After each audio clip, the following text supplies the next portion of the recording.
지난 한미 정상회담에서 한국에 55만 분의 백신을 제공하기로 약속한 데 대해 바이든 대통령은 그 2배의 100만 분 이상을 한국에 제공하기로 발표했습니다. 백신 문제를 비롯하여 정치, 외교, 안보 등 현안 문제들을 우리 공화당 조원진 대표님과 함께 워싱턴과 서울의 소식을 들어봅니다. 안녕하십니까, 조원진 대표님. 예, 안녕하세요. 많은 또 네. 교포들이 제3탄을 왜 안 하느냐고 전화가 오고 전화가 아까 차에 오는데 전화들이 막 와서 오늘 저녁에 하니까 기다려라 해놨거든요. 그런데 이제 우리 조 대표님 말씀을 또 듣고 싶고 뭐 그런가 보죠. 네. 내일이 현충일이에요. 네. 그래서 여기, 문재인이 뭐 내일 현충원에서 기념 행사를 한다고 뭐 현충일마다 사람들 마음을 참 아프게 분노하게 하는 말을 하는데, 그래서 우리 공화당에서는 오늘 현충원 참배가 오늘 이 방송 끝나면 바로 현충원 참배를 갑니다. 네, 저희 아버님은 예. 아버님이 영천호국원이라고 네. 6.25 참전용사 거기에 묻혀 계시는데 한 18년 되신 것 같아요, 돌아가신 지가. 네. 그래서 내일은 또 영천호국원 참배를 갈 생각입니다. 그러고 그래도 오늘 조원진 대표님 얼굴이 참 좋습니다. 그래요? 그런 때보다 아주 그냥 기가 다 못난 거 보죠. 자, 오늘 우리도 그 현충일을 지냈습니다. 월요일 날 미국 현충일에서 제가 국립묘지 가서 취재도 하고 바이든 대통령 각 국방장관님 네 분 이렇게 와서 또 호국 그 명사들 앞에서 연설을 하는데 뭐라고 했느냐면은 미국은 자유와 민주주의를 지키는 사명을 띠고 있다 그랬습니다. 그래서 미국은 이 사명을 저버리지 않고 반드시 지켜내겠다고 그런 약속을 하더라고요. 오늘 이제 전국에 이제 현충일 현수막이 우리 공화당에서 걸었는데 그 내용이 자유 대한민국을 지켜주신 그 뜻을 받들어 친중 친북 세력 처단하겠습니다 이거예요. 네. 단죄하겠습니다. 잘했습니다. 북한이 며칠 전에 또 한마디 던졌죠? 그 미사일 지침 종료가 뭐 자기들에 대한 적대 행위라고 했죠? 이 말에 대해서 이미 국무성이 말했습니다. 또 티끌 잡아가지고 또 이것들이 또 이제 기선을 제압하려고 하는데 이것이 결국은 중국을 위한 백가이드 역할을 북한이 철저히 하고 있다는 거 아닙니까? 여기서는 어떻게 지금 현재 그 북한 신의주 이쪽 그 단동 경계선에는 중국 화물 차량 또 화물 열차들이 물건을 싣고 많이 다니지 않습니까? 지금 소위 말하는 북한에 대한 압박 자체가 미중 간의 이 서로 간의 경쟁 때문에 상당히 와해됐다 이렇게 보고 있고요. 결국 그랬다면 또 북한은 자기 나름대로의 독자 노선으로 가는데 이 봉쇄작전 자체가 좀 더 강력하게 들어가야 된다. 북한 주민들은 또 우리 헌법상 우리 국민들인데 실질적으로 북한의 김정은의 그런 그 압제에서 목숨만 있는 거예요. 전 세계에서 가장 참혹한 인권 사각지대가 북한이고 현재도 한 30~40만 명 정도가 정치범 수용소에 감금되어 있지 않습니까? 그래서 그런 부분에 있어서는 북한 인권 문제라든지 자유 통일에 대한 그런 부분들이 한국 정부가 먼저 나서서 미국한테 요청을 하고 발을 맞춰서 해야 되는데 이번에 문재인이 가서 그냥 미국한테 4년간 거짓말했던 반대의 거짓말 쇼를 하고 왔지 않습니까? 거기에 넘어가서는 안 된다. 단지 하나 이번에 미사일 사거리 해제 통제나 해제 부분은 뭐 우리 대한민국으로 봐서는 자주 국방에 상당히 의미가 있다는 거고 북한으로 봐서야 뭐 자기가 뭐 ICBM부터 해가지고 뭐 SLBM까지 다 만들고 있는데 네. 뭐 우리나라가 뭐 미사일 사거리 북한이 핵 개발 안 했으면은 뭐 굳이 그래 할 필요도 없었는데 핵 개발했기 때문에 자기 방어 형태로 할 수밖에 없다 이런 거죠, 그죠? 근데 북한에 저래 얘기하는 것은 뭐 한국 보고 하는 소리라기보다는 미국한테 한국 빼고 테이블에서 만나자 뭐 이런 그 소위 말하는 미국 그 라인을 가동하자는 그런 속뜻이 있는 거죠. 이 남북 회담은 지금 시간적으로도 너무 촉박하고 아마 다음 정권이나 가서 뭐 자기들이 원한다면 할 수도 있을지 모르겠지만 그거는 뭐 전제가 비핵화라는 큰 전제가 있어야 되겠죠.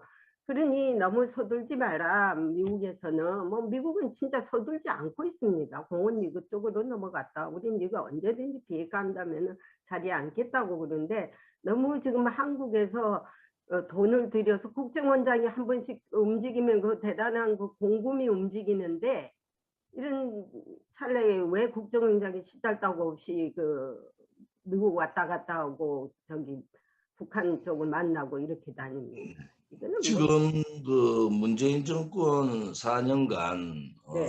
국민들은 속았다.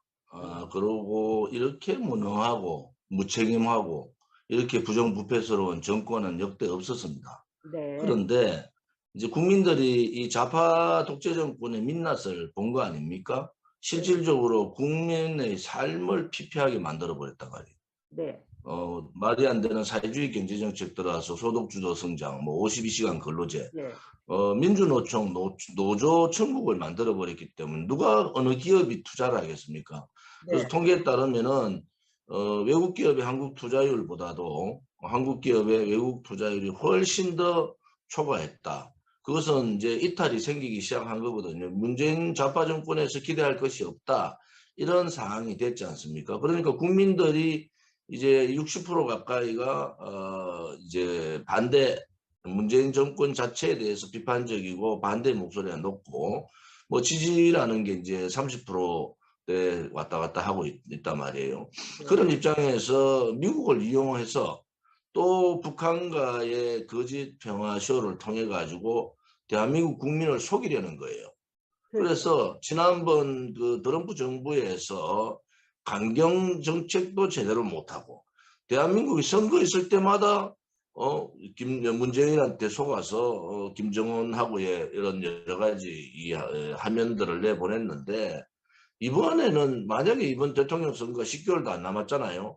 자, 네. 그러면은 저들의 카드는 아무튼 백신을 막 확보해서 국민들로부터 중국 폐렴 코로나를 이겼다라는 것도 하나 하고 또 하나는 중국의 시진핑 방문부터 김정은하고의 이제 정상회담 뭐 이런 상황으로 몰고 가서 또 국민을 3년 전, 2년 전 같이 속이려는 거다. 이게 이제 미국 정부가 제대로 이제 파악을 해야 되고 뭐 바이든 정부가 지금 뭐 나름대로는 이 파악을 하고 있지만은 주변에 그 로비라는 게 간단찮거든요. 그렇죠. 그래서 이런 부분에 대해서 한국 국민, 특히 자유파나 우리 공화당의 지지자들이나 한국 국민들은 굉장히 우려하고 있습니다. 또 미국이 트럼프 마치 김정은의 손을 들어주고 문재인 정권, 소위 좌파 정권은 친미 정권이 아닙니다. 그 주변에 대부분 사람들이 반미잖아요. 그러면 어떻게 미국이 반미 정권에 대해서 저렇게 지원하는 형태가 비슷하게 됐느냐? 여기에서 우파 정당이나 우파가 괴멸하다시피 했지 않습니까? 그래서 이런 부분에 대해서도 미국이 한번 제가 3년 전에 2년 전에도 똑같은 얘기를 했거든요. 이용당하면 안 된다. 사회주의자들은 앞에서 얘기하는 거하고 돌아서서 행동하는 것은 전혀 다르다. 그래서 미국의 액션 하나가 큰 차질을 올 수 있다. 그래서 우리는 뭐 비핵화가 아니라 북한의 핵 폐기예요. 북한이 핵 폐기하지 않으면 한 발도 물러서서는 안 된다. 그래서 CVID로 다시 돌아가자라는 입장이 우리 공화당의 입장이고 자유파 국민들의 입장입니다. 예, 그 말씀 저도 동의를 합니다. 전 트럼프 행정부하고 바이든 행정부의 그 대북 정책이 아마 차별화가 있을 겁니다. 그건 크게 걱정 안 하셔도 되고 왜냐하면 주변에 굉장히 강경파들이 지금 포진을 해서 이미 저기 오바마 대통령 때와 클린턴 대통령 때 다 겪어본 사람들이거든요. 그래서 그 사람들이 어쨌든 다 태클을 지금 걸고 있습니다. 제가 볼 때. 그래서 아마 그렇게 쉽게 말랑말랑하게 넘어가지 않을 겁니다. 그건 그렇고 왜 하필이면 이번 그 저기 백신이 얀센으로 가고 있습니까? 모더나나 화이자가 아니고. 왜 얀센으로? 지금은 뭐 한국은 그보다 훨씬 질 떨어지고 있는 그 아스트라제네카가 대부분 접종을 하고 있단 말이에요. 네. 그래서 그 아스트라제네카의 얀센의 문제점도 저희들이 파악을 하고 있거든요.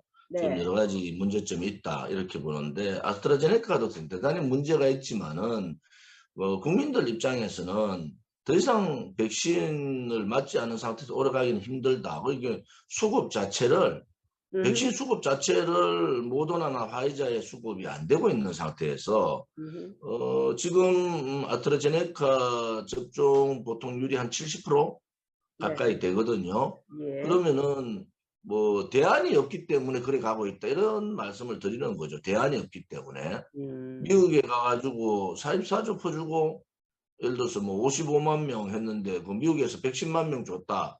이래가지고 아니 110만 명 준 부분에 대해서 1차, 2차 두 번 맞으면 110만 명 되는 거 아닙니까? 맞아요. 그것을 부풀려가지고 대단히 성공했다고 뭐 온 거리마다 한미 정상회담 성공이라고 적어요.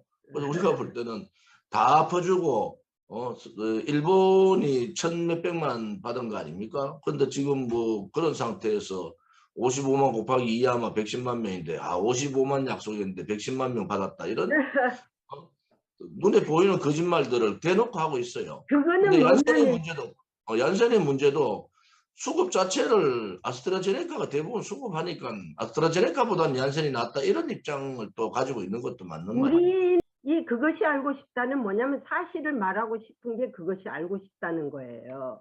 문재인이가 하도 거짓말을 잘하니까 이렇게 워싱턴과 서울을 이렇게 대조하면서 얘기를 해봐야 될 것 같습니다. 오늘 그게 대단히 중요한 게 지금 한국의 언론이 우리 제니박 기자만큼 백악관이나 국무성, 국방성의 그 뜻을 제대로 인지하고 있느냐? 그렇지 않잖아요. 인지하더라도 진실 보도가 상당히 막혀 있는 상태다. 그래서 그런 부분에서 이 프로가 실질적인 미국 정부의 생각은 이런데 그렇죠. 한국에 돌아오면은 그뭐 우스리 앞뒤 다 떼버려요. 뭐 자기들 보고 싶은 것만 자기들 말하고 싶은 것만 얘기하고 있단 말이에요. 그런 부분에 대해서 정확하게 이제 국민들께 알려야 된다. 저는 그래 보고요. 제가 오늘 여기 이제 나온 특파원들하고 가끔 이 얘기를 하는데요. 제가 질문하고 백악관이 국무성 국방부에 질문한 걸 전부 지그가 그 트랜스크립션에 오후 되면 나온 거 그거 뽑아가지고 한국에다가 발송하거든요. 모니터해보면 전부 저희 질문입니다. 자기들도 알고 있어요. 그래서 그러면은 너희들은 나와서 뭐 하느냐. 그러니까 우리가 저기 한정이 되었었는데 뭘 하겠습니까? 그러면은 대사관에 공보실에서 얻어가지고 하는 거. 공보실에서 얻어갖고 앵무새처럼 하려면은 특파원 나오지 마라. 공보실이 하면 되는 거지 왜 너희들이 우르르 나와갖고 국가 돈을 갖다고 소비하고 있느냐. 그거는 모순이다. 그리고 공보실도 한계가 있어요. 이게 미국의 한 나라에 국한된 게 아니다. 저는 뭐 우리 대한민국의 기자들을 폄하하고 싶은 생각은 없지만 그렇죠. 실질적으로 외국 나가 있는 기자들의 그 사명감을 제대로 하고 있는가라는 부분. 또 하나는 언론이라는 것은 미국의 입장이 분명히 어떤 입장이고 바이든 정부가 어떤 입장을 내놓고 있고 그 흐름이 어떻다 이걸 알아야 되는데 자기 입맛에 따라서 재단을 하고 민노총 소속 특히 언론 방송들이 민노총에 장악된 언론 방송들은 지금까지 많이 비틀어서 혹은 빼고 그렇게 보도가 나간 게 많지 않습니까? 맞습니다. 그런 부분에 대해서 정확하게 이제 제니박 기자께서 지적을 이제 해줘야 된다. 이게 이제 앞으로 이 방송이 전 세계 많은 국민들이, 우리 교민들이 보고 또 대한민국에 있는 많은 국민들이 볼 수 있는 그렇죠. 프로그램으로 네. 만들어 나가야 되겠다는 생각을 갖고 당연하죠. 있죠. 그런데 우리 그 전진 대표님 우리 공화당에서 그 구독 제가 뭐 푸시는 안 하겠지만 구독료를 보기는 많이 보는데 왜 구독들을 안 해요? 공짜인데. 공부도 좀 해라 그러세요. 이 얼마나 좋은 금쪽 같은 시간에 귀중한 그 살아있는 정보들을 얘기하는데 그러니까 이런 안 방송은 지금 실질적으로 백악관이나 미국 국무성, 국방성의 얘기를 직접적으로 네. 인터뷰를 하고 담당자들하고 이 선이 돼 가서 인터뷰하는 네. 그 기자도 없고 또 없어요. 이런 방송도 없죠. 그런데 아무튼 저희들도 최대한 많은 분들이 보실 수 있도록 구독 신청을 하고 들어갈 수 있도록 노력을 하겠습니다. 그래서 제 유튜브가 바로 그 직격탄으로 저 브리핑에 한 걸 제가 띄우잖아요. 그러면은 저는 토시 하나 안 빼고 합니다. 그런데 우리 특파원들이 던진 거 보면은 지가한테 유리한 말만 하거든요. 아시다시피 아까 입맛대로. 그게 이제 비교가 돼야 되는 거예요. 비교가 돼요. 그래서 이제 가끔 채널 A인가 거기서 제 거를 하더라고요. 가끔 또 보이스 오브 뷰에서도 제가 질문한 거 많이 씁니다. 그래서 이제 우리 특파원들한테 간혹 그러죠, 제가. 아니, 너희들은 하려면 제대로 해라. 있는 그대로도 못한 판에 왜 살같이 붙여가지고 멋대로 그냥 소설을, 시나리오를 써가지고 도다냐. 그러려면 하지 말라고 저도 그랬습니다. 오늘 또 그래 여러 가지 한국 문제로 다 얘기를 했는데 문재인 정권의 관료들을 미국이 잘 믿지 않는데요. 믿음이 없대요. 이 정권에 대해서. 솔직히 관료들의 소위 말하는 그 성향, 예. 지금까지 행보들을 보면은 네. 뭐 친미주의자들이 아니고 반미주의자들이고 네네. 자유민주주의 체제를 신봉하는 사람들이 아닙니다. 네. 분명히 문재인 정권 자체가 반자유민주주의 체제, 소위 자유민주주의 체제를 침탈해버리고 4년간 한미동맹에 대한 엄청난 많은 훼손을 시켰잖아요. 네. 그런데도 아무튼 그 자유민주주의 체제를 수호하고 한미동맹 수호자인 박근혜 대통령이 지금 4년 3개월째 인권 탄압, 소위 정치적인 정적, 미국으로 봐서는 미국에 가장 가까운 대통령이 정치적으로 보복을 당하고 있고 감금당하고 있는 상태다. 네. 이것이 한국의 언론에서 감출 뿐이지 네. 실질적인 탄핵의 그 조건이 되지도 않는 상황에서 탈법적, 위법적 탄핵을 했고 우리 공화당은 촛불 그들이 혁명이라는데 그거는 촛불 국민을 속여서 80여 가지 거짓말을 가지고 국민을 속여서 촛불 쿠데타를 통해서 권력 찬탈했다. 요즘 이준석이라는 자가 그 국민의힘의 뭐 당대표 경선 뭐 1위로 올라오고 그런데 대구 가서 또 뭐 정신없는 얘기를 하잖아요. 국민들이 탄핵이 뭐가 잘못됐다 이렇게 인식을 하고 있는데 탄핵은 정당했다. 그럼 이준석이가 과연 고영태 녹취록이라든지 재판 기록을 제대로 봤느냐. 그것만 보면은 이 탄핵이 얼마나 탄핵 소추안이 잘못됐고 그 과정에서 헌법재판소의 판결이 잘못되고 또 형사재판의 과정들이 얼마나 잘못됐는가 또 결과가 22년형을 받을 정도의 박근혜 대통령이 죄가 있느냐. 전 세계에서 뇌물 한 푼 받지 않은 대통령이 22년형을 받고 네. 지금 4년 넘게 감옥에 계시단 말이에요. 네네. 그러면은 미국은 이렇게 봐야 됩니다. 내정 간섭이라는 차원이 아니에요. 이것은 동맹 국가의 소위 말하는 가장 자유민주주의 체제 수호고 한미동맹을 수호하는 대통령이 그것 때문에 감옥을 간 겁니다. 그것 때문에. 거기에 많은 중국이 개입을 했고요. 또 사회주의자들이 소위 한국에서의 토착 사회주의자들이 많이 여러 가지로 반미 활동을 많이 했잖아요. 그럼 반미주의자들에 의한 박근혜 대통령의 탄핵이다. 이래 봐야 되거든요. 그럼 미국이 시각을 이번에 박근혜 대통령에 대한 탄핵은 자유민주주의 체제에 대한 탄핵이고 소위 말하는 반미주의자들에 의한 탄핵이었다. 이런 인식이 있어야 되는데 이걸 네. 내정 간섭이라고 자꾸 얘기를 하는 이제 것은 그러면 때가 누가 되면 어떻게 그렇게 하겠냐 이거지. 근데 이번에 그 문재인이가 돌아가서 즉각 시행한 걸 보면은 대기업 청수 4명을 또 청와대에 초청을 해서 이재용이 사면 문제까지 지금 얘기가 나왔지 않습니까? 그 지금 거기 안에 분명히 박근혜 대통령이 사면 문제도 있는데 자기 자존심 때문에 지금 얘기를 안 하고 있는 것 뿐일 거예요. 왜냐면은 분명히 이재용 사면 후에 박근혜 대통령의 사면 문제가 연이어 나와야 되는 것인데 그 옆에 그 누구지?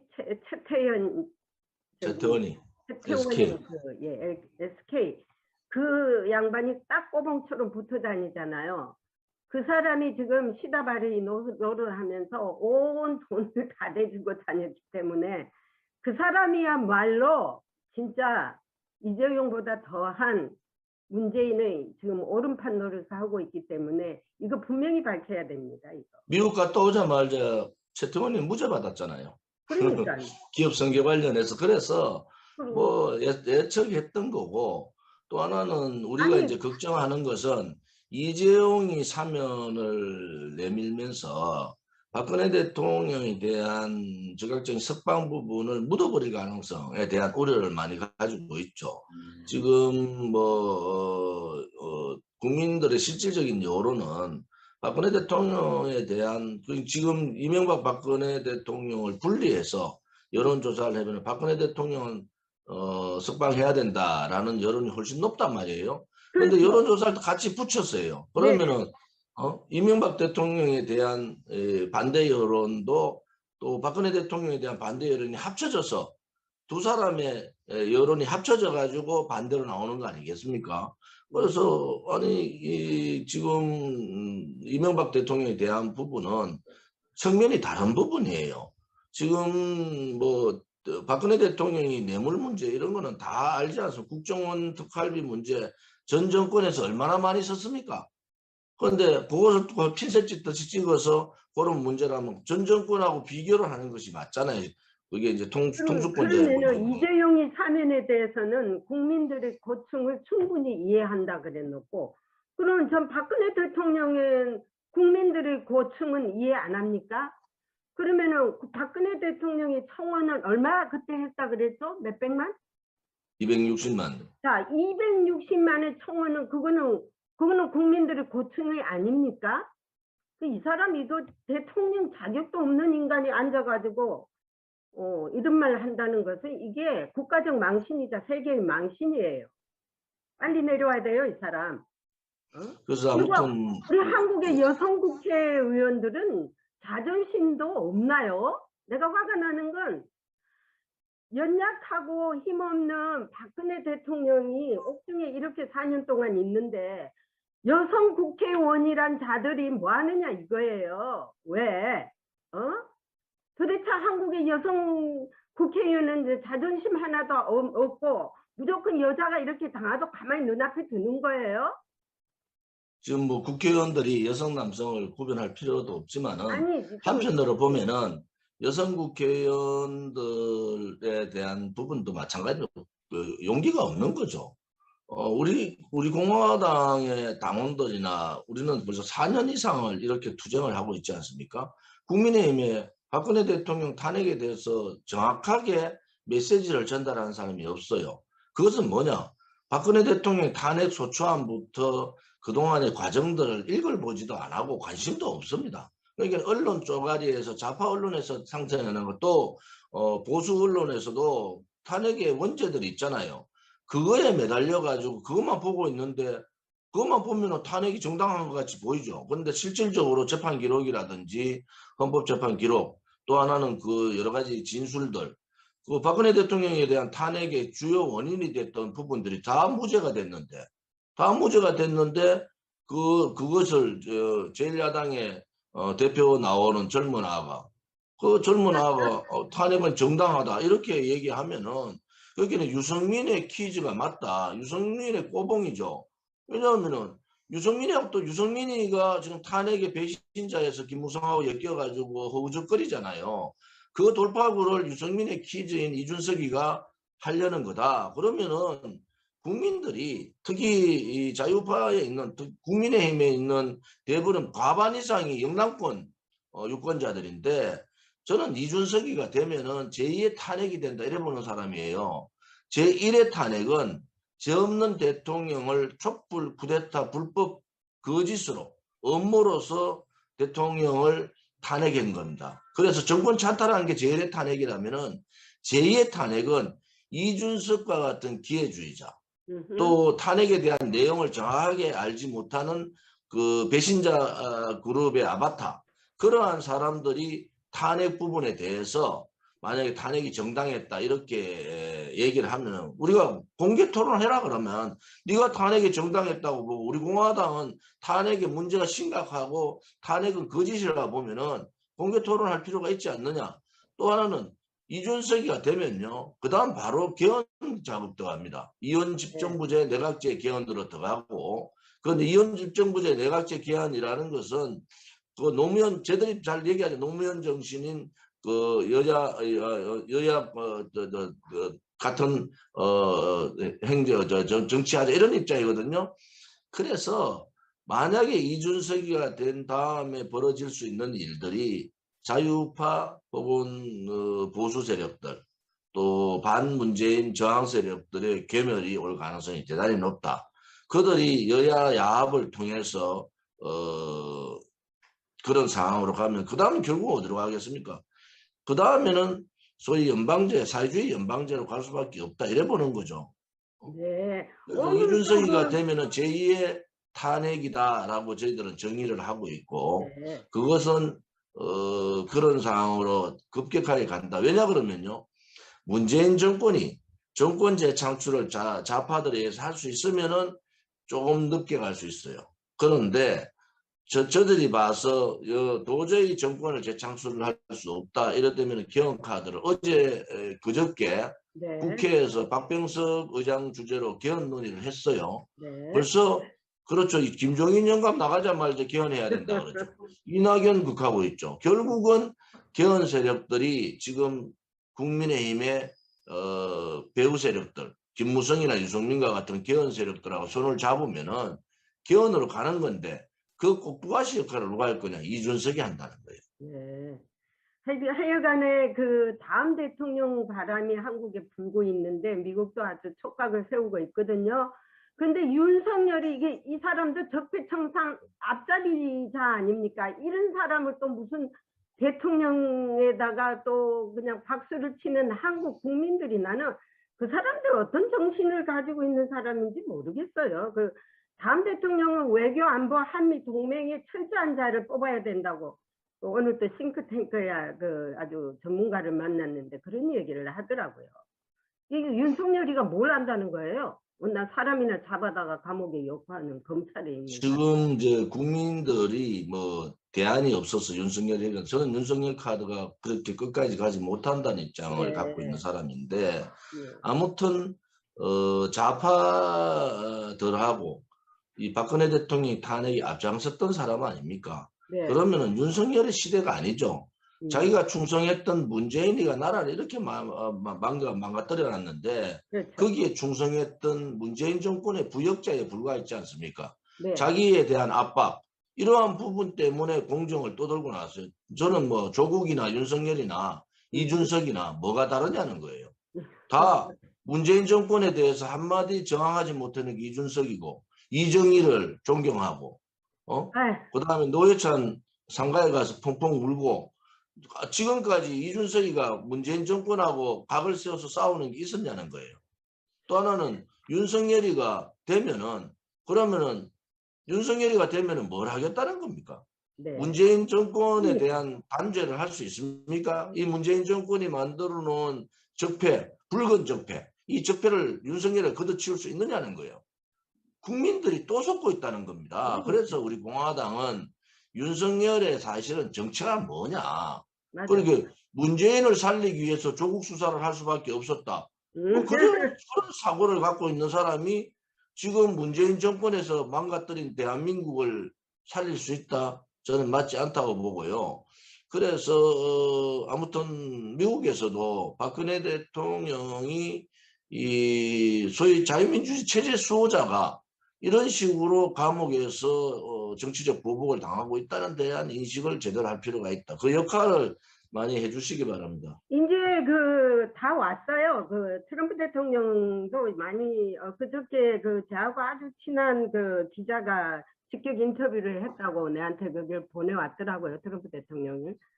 그리고 저기 비건 그 한반도 저기 특별대사가 어저께 그 미국의 그 저기 군축 연구소에서 이런 말을 했어요.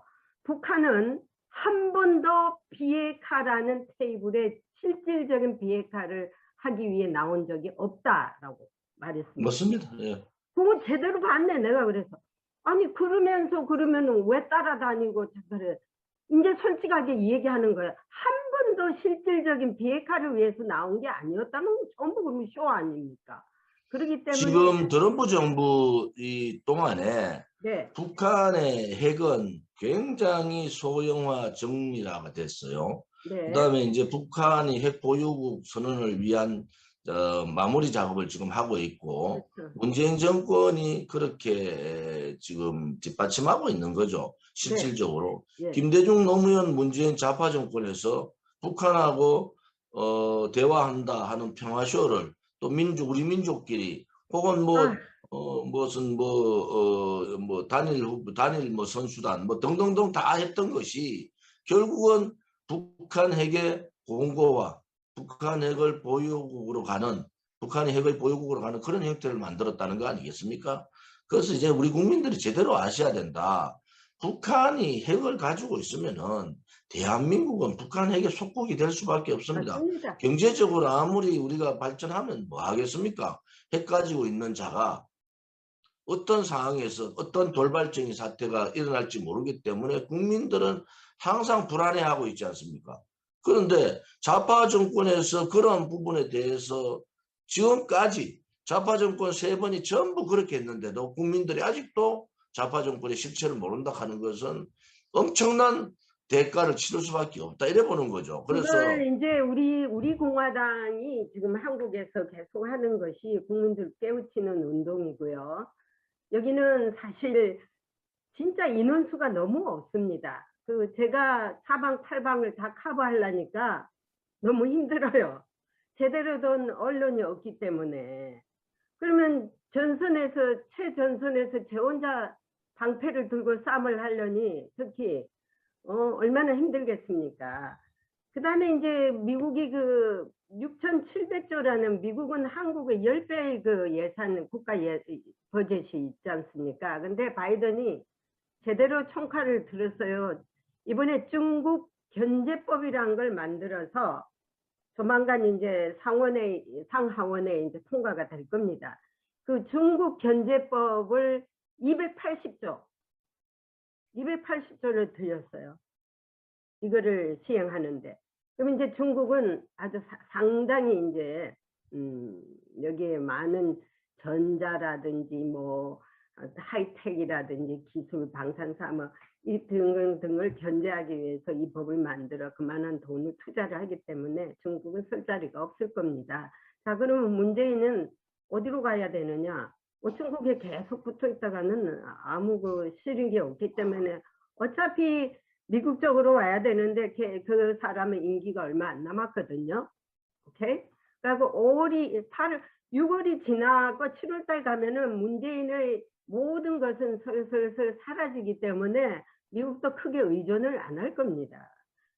이제 모든 관료들이 넥스트 프레지던트가 어떤 사람이 될 것이냐에 모두 다 촉각을 세우고 있는 지금 입장입니다. 그보다 미국이 방향 설정을 잘못해서 네. 또 한국 북한 간의 정상회담을 그런 분위기가 된다든지 그런 또 일은 북한이 없습니다. 김정은하고 이렇게 해서 미국이 김정은하고 해서 이렇게 한다든지 하면은 한국 정치는 그 외풍을 대단히 많이 받거든요. 네. 그래서 그 부분에 대해서 좀 중심을 좀 잡아야 된다는 입장을 갖고 있고, 또 하나는 아무튼 문재인보다 더 나쁜 놈들이 지금 줄 서 있단 말이에요. 네, 맞습니다. 정세균은 미국 보고 대놓고 나쁜 놈이라 하잖아요. 그러면은 미국 정부에서 미국 대사관에서 아니 입장을 밝혀줘야 되잖아요. 어떻게 금방 국무총리를 했고 국회의장을 했던 사람이 미국을 대놓고 나쁜 놈이라고 그렇게 욕을 하고 있는데, 그러면 문재인이 갔으면은 도대체 당신 그전에 당신 임명했던 그 국무총리라는 자가 미국의 뜻도 모르면서 그렇게 막말을 해서 되느냐, 그런 부분에 대해서 지적을 해야 되는 게 맞지 않습니까? 그런데 어떻게 그런 얘기 한마디도 나오지 않는다는 것도 의아해요, 사실은. 근데 그게 일일이 간섭을 하기 싫어하는데, 옛날에 제가 정세현이가 뭐 통일부 장관이 무슨 말을 했지 않습니까? 미국이 아주 나쁜 얘기를 해서 그걸 제가 국무성에 그대로 델리 브리핑에서 그냥 지적을 하면서 딱 질문했더만은 반박해서 딱 저기 대변인이 얘기를 하더라고. 그렇게 끄잡아내야 되거든요. 여론화를 시키려면은. 그러니까 정세균이는 지금 그 국회의장 정세균이라고 제가 말하는 것은 네네. 국회의장하고 전 총리까지 했고 지금은 네. 민주당의 대통령 후보 아닙니까? 이 사람이 미국에 대놓고 그렇게 막말을 하는데, 그럼 미국의 뜻은 이거고, 당신이 미국에 대해서 동맹국에 대해서 그렇게 동네 양아치들한테나 얘기하는 말을 그런 식으로 공개적으로 하는 이유는 그때 소위 말한 대깨문의 강성들의 지지를 받겠다 이거 아니겠습니까? 지지율 안 오니까. 그럼 미국에서도 뭐 대사관의 쪽에서 하든 뭐 어떤 공식적으로 거기에 대한 반박을 하는 게 맞죠. 그거를 미국 정부를 대고 그런 식으로 소유 깡패들한테나 쓰는 용어를 그래 쓰면 되겠어요, 그래? 이게 일일이 이제 반박할 그 가치도 없다고 생각했겠죠. 그러니까는 정세윤이 봐봐요. 정세윤이 이 미친 사람이, 아니 김정은이 북한에서 적대적 행위라니 미국 보고 아주 그냥 돌발적인 행동하려고 하니 미사일 지침 종료에 대해서 그렇게 반박하고 나섰는데, 참 그 농청하는 거 보면 어쩌면 그렇게 북한에 대해서는 그렇게 그냥 상냥하게 소프트하게 그렇게 대변인 역할을 하고 있습니다. 그들이 가는 길이 사회주의 연방국가고 그렇기 때문에 그들이 생각하는 종주국은 미국이 아니에요. 네. 자유민주주의 체제를 끌고 가겠다는 생각이 없단 말이에요. 그러면 종주국은 중국이고, 또 그들과 손잡아야 될 것은 김일성 3대 세습 정권이라는 분명한 입장을 가지셔야 됩니다. 왜냐하면 우리가 이렇게 저항을 하고 힘들더라도 고통스럽게 싸우고 있는 이유는 자유민주 체제를 지키겠다는 거 아닙니까? 네. 그러면 그 자유민주주의 체제에 소위 말하는 미국이 그 중심에 있는 거 아니겠어요? 그래서 우리 공화당은 지난 총선 때도 얘기했지만 반공블록, 반공산주의 블록, 소위 한국, 미국, 일본, 대만, 홍콩의 자유화 세력, 또 호주나 뉴질랜드 뭐 이런 세력들하고 반공 블록을 형성하고 반중 블록을 형성해야 된다. 그것이 자유민주 체제 블록이거든요. 네. 그런 입장을 가지고 있는 정당은 대한민국에 우리 공화당밖에 없어요. 네, 그건 잘 알고 있습니다. 그다음에 뭐 조국이가 무슨 회고록을 썼다는데 무슨 놈이 지가 회고록을 썼자 사과록을 써야지 뭔 놈을 회고록을 쓰고 있어요. 회고록 조국 가족의 피로 섰는 글이라는 거 아니겠습니까? 그 죄인이 뭘 할 말이 있어? 지금 가족을 동원해서 죄밖에 짓지 않는데, 아니 가족을 사랑하지 않는 사람이 어디 있어요? 국가에 피해를 주고 그런 사람이 무슨 회고록을 쓴다고요? 조국은 아무튼 뭐 파렴치하다, 뭐 사실은 자기가 어떤 상황인가를 잘 몰라서 하는데 결국은 그 좌파들 전체적인 성향이 그렇습니다. 그런데 결국 그 책이 이제 베스트셀러라고 하는데 뭐 자기들끼리 좋아하는 거야 어쩔 수 없잖아요. 근데 국민들이 보는 시각은 뭐 약간 미쳤다는 것들 이래 보는 거예요. 국민들 보는 시각은. 그리고 미국의 이거는 뭐 이제 성사가 될지 모르겠지만 미국의 아주 보수 채널 기자 2명이 박근혜 대통령님을 인터뷰하고 싶다고 한국에다가 요청을 해보겠다 그러더라고요. 받아줄지 안 받아줄지 모르지만 why not? 그래서 나랑 같이 가자 그러면은 이렇게 했습니다.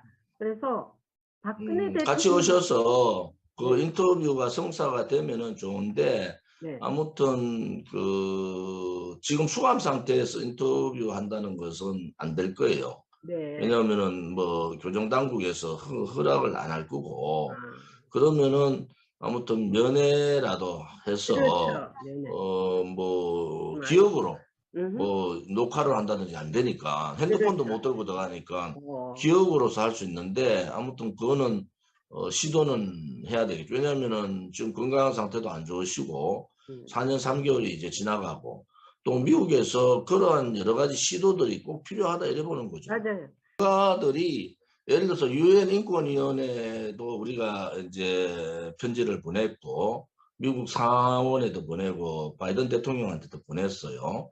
그래서 그런 쪽에서 예를 들어서 유엔 인권위원회 이런 데서 박근혜 대통령에 대한 지금 수감은 이것은 정치적 정적에 대한 보복이다, 이것은 인권 탄압이다 하는 차원이 충분히 성립이 되지 않습니까?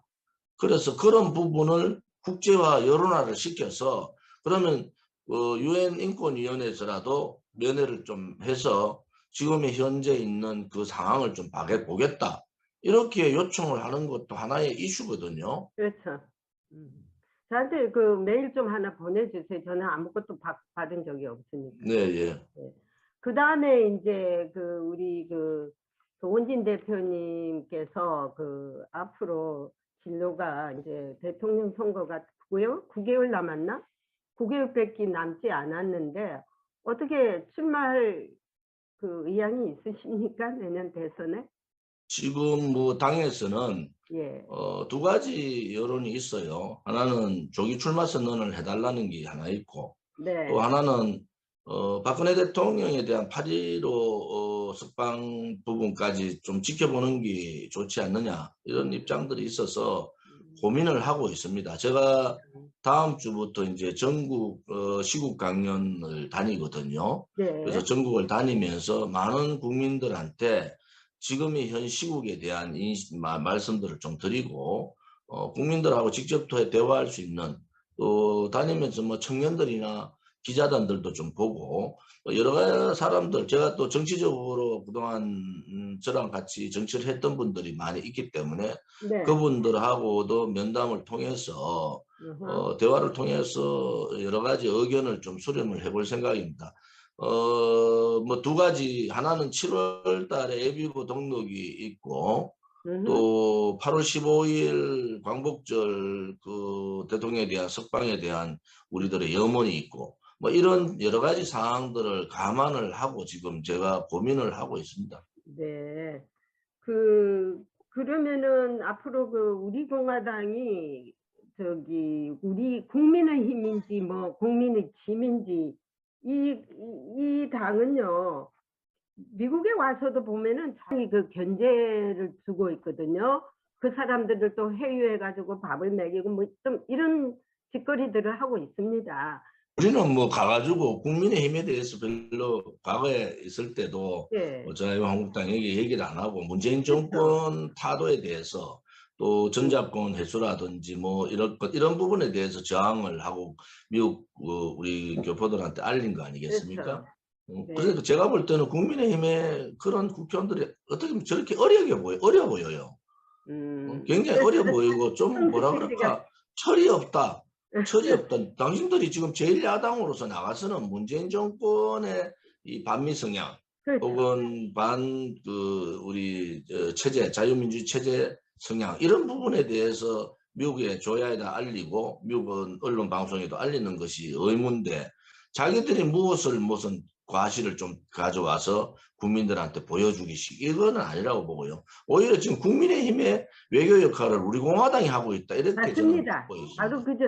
제가 볼 때 국민의힘에는 그냥 올라탄 것 같아요. 우리 공화당하고 뭐 태극기 부대들이 자리를 다 마련해가 지독하게 싸움을 해놨는데 그 자리에 숟가락 하나 딱 들고 그냥 퍼먹는 거예요. 그리고 지가 마치 다 한 것처럼. 숟가락 하나 얹어서 품으면 되는데, 예. 그렇지 않고 밥상을 엎어버리거든요. 지금 뭐 우리 공화당이 저렇게 문재인 정권하고 엄청나게 많은 피해를 보면서도 저희들이 감옥 간 사람도 많고 다친 사람도 되게 많아요.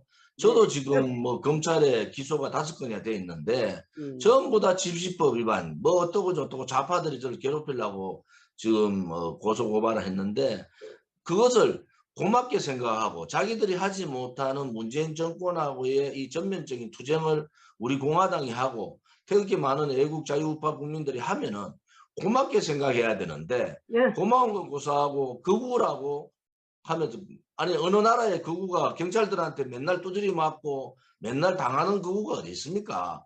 그렇게 국민의힘 스스로가 그렇게 하면서 밥상을 퍼무라고 숟가락을 줘도 숟가락은 고사하고 밥상까지 엎어버리는 그러한 행태를 하고 있으니까 그러니까 알라들 같다니까 애들 같은 행동들을 소위 말하는 저항을 할 줄 모르고 문재인 정권의 그 탄압에 굴종하고 용기 없고 저렇게 비겁하고 또 바깥에서 자기들을 대신해서 엄청나게 투쟁하고 있는 세력에 대해서 감사하다는 고사하고 그 세력들을 비하하고 뭐 그런 상황으로 봐서는 대단히 안타깝죠. 단지 이제 제가 대통령 후보 뭐 이런 당에서 여러 가지 이제 그런 운동들이 일어나고 있어요. 제가 출마를 하게 되면 아마 아무도 어느 후보도 박근혜 대통령에 대한 탄핵이나 이 문재인 좌파 독재 정권에 대해서 강하게 또 자유민주주의 체제 또 반중국 프레임 또 북 프레임 이런 부분에 대해서 얘기를 못할 거예요. 그래서 우리 공화당의 가치를 제대로 얘기하고 박근혜 대통령의 불법 거짓 탄핵에 대한 진실을 알리고 대한민국의 체제를 지켜야 자유민주 체제를 지키고 자유시장 경제를 지키고 역사를 바르게 보는 그러한 대통령 후보가 나올 가능성이 오른쪽에도 없다고 보는 거예요. 저는. 그래서 그런 부분에 대해서 분명한 입장들을 국민들한테 전달해 줄 필요가 있고 또 나가면은 소기의 목적 달성을 해야 됩니다. 네. 고생은 그 태극기 부대가 다 하고 선거가 되면은 반사이익은 누가 보죠? 국민의힘이 다 보고 있는 거예요. 제가 볼 때. 걔네들이 한 게 뭐가 있습니까? 그냥 잘한다고 박수 치기는 뭐 하죠. 그냥 우파라고 그냥 매도하면서 왜 미국에까지 와가지고 우파 싫고 뭐 싫고 이러고 있어요? 그래서 저는 국민들께서 아무튼 국가 간이나 정체성 확실한 자유우파의 이 정당 이것은 우리 공화당이지 않습니까? 네. 그래서 우리 공화당에 힘을 실어 주셔야 됩니다. 그래야지 국민의힘이 저렇게 바보스럽게 비겁하게 용기 없이 저렇게 행동하지 못하는 견제 역할을 해줘야 되지 않습니까? 좌쪽에 정의당이 있듯이 오른쪽에는 우리 공화당이 국민의힘을 나름대로 견제하고 또 나름대로 국민의힘이 나태해지고 국민의 뜻과 전혀 다른 형태로 가게 될 때 우리 공화당이 올바른 목소리를 낼 수 있도록 견제할 수 있는 서로가 또 한편으로 경쟁할 수 있는 그러한 정당이 필요한데 선거 때만 되면은 한쪽으로 몰아내가 그렇게 하면 맞지 않습니다. 앞으로도 국민들이 선택하실 때 이번에 국민의힘이 문재인 정권 들어서 하는 행태를 보니까 이것은 야당도 아니고 자유우파 정당도 아니고 계속 좌로 가잖아요. 그러면 네. 확실하게 정통 우파 정당이 필요하다. 그래야지 뭐 동맹관계도 그렇고 체제 수호도 그렇고 역사 지키는 것도 마찬가지 될 수 있을 거 아닙니까? 이제는 미국에 계신 우리 교포뿐만 아니라 이 방송을 이제 국민들이 다 보고 있으니까 국민들께서도 그러한 인식 이제 우리 공화당에 나름대로 관심을 가지고 지지를 보내줌으로써 이렇게 능력 없는 또 저항하지 못하는 비겁한 국민 자당의 대통령 후보가 거짓 탄핵으로 감옥에 계신데 탄핵이 정당하다고 하는 그러한 역사관도 없고 체제에 대한 확실한 신념도 없는 그러한 정당에 경쟁을 누군가 붙여줘야 되는 일당으로 우쪽이 계속 가니까 그들의 무능력도 또 오만도 그들의 비겁함도 심판하지 못하는 거 아닙니까? 이제는 우리 공화당을 4년간 또 5년 5번의 겨울 투쟁을 여러분들이 보셨기 때문에 우리 공화당이 실질적으로 대한민국의 오른쪽에 중심에 있는 당이다. 이렇게 생각을 하고 지지와 관심을 가져주셔야 된다. 이렇게 생각을 하고 그래서 있죠. 이제 미국 기자들이 항상 저한테 얘기가 조원진 대표님 같은 분이 한국의 리더가 돼야 된다고 항상 저 만나면 그렇게 하십니다. 그래서 제가 그렇게 하도록 좀 기도해다오. 이제 제가 그런 소리를 했거든요. 이제 기도 많이 하고 있으니까 이제 하늘의 감동을 받기를 원합니다. 그리고 일본이 또 독도가 자기들 땅이라 그랬죠. 그 일본은 왜 그렇습니까?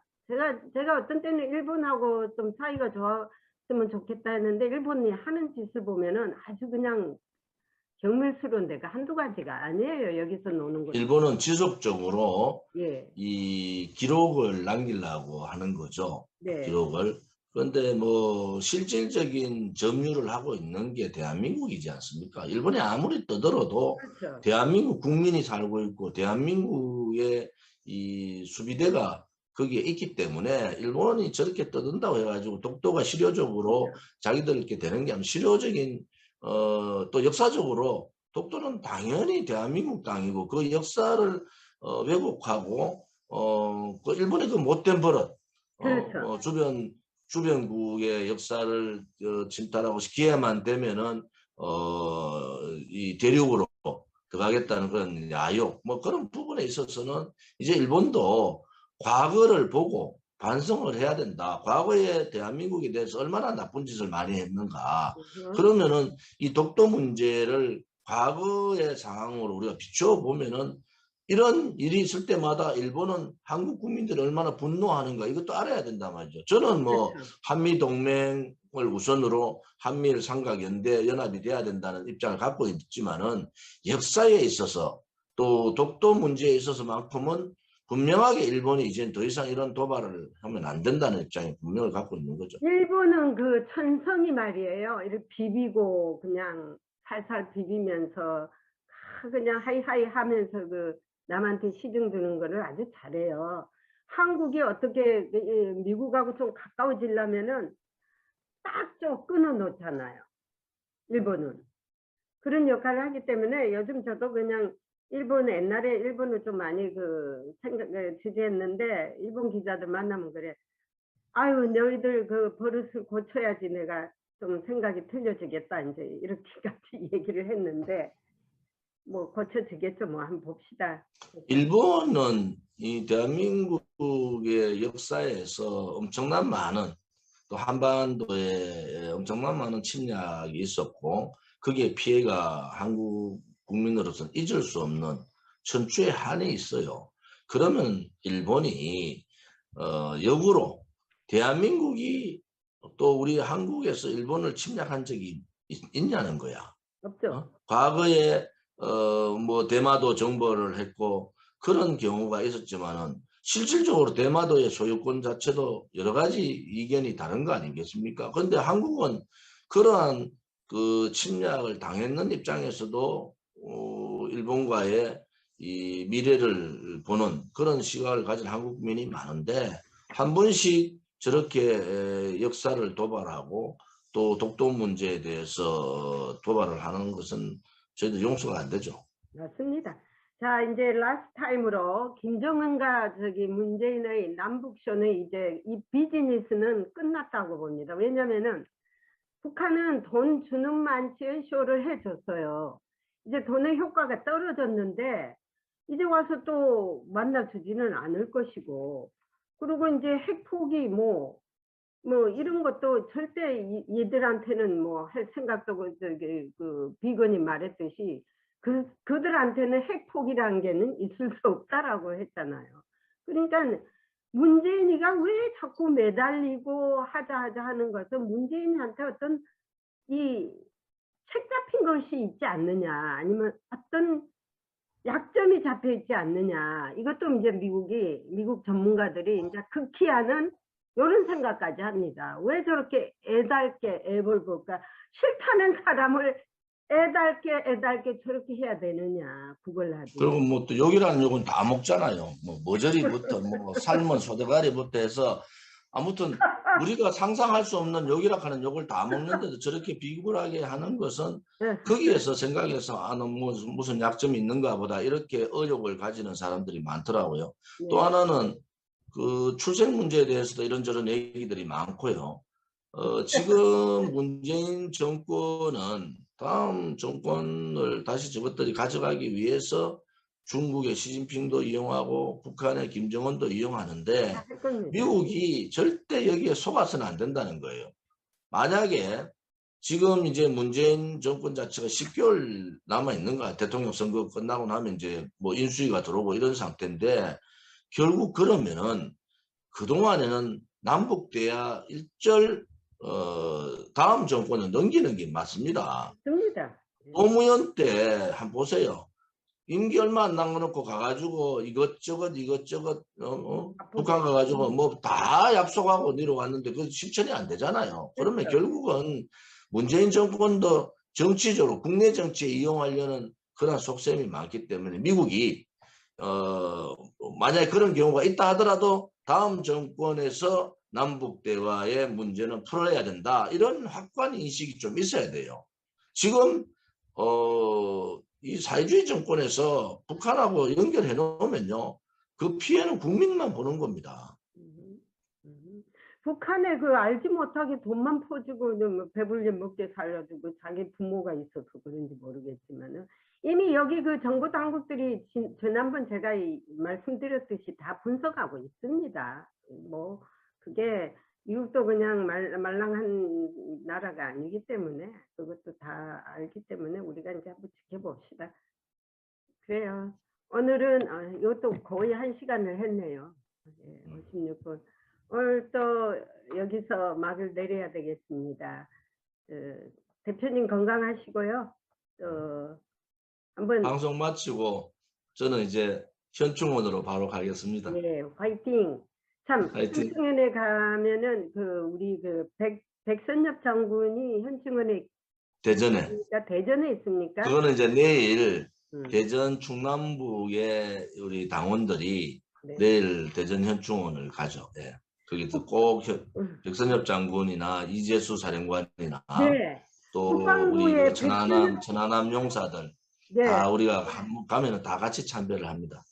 네, 알겠습니다. 하여튼 우리 공화당 파이팅. 감사합니다. 파이팅 하시고 힘내세요. 용기 내시고 앞으로 하여튼 더 큰 일을 하시기 바랍니다. 감사합니다. 아주 잘 뻗어나가고 있습니다. 예, 고맙습니다. 감사합니다. 네. 바이.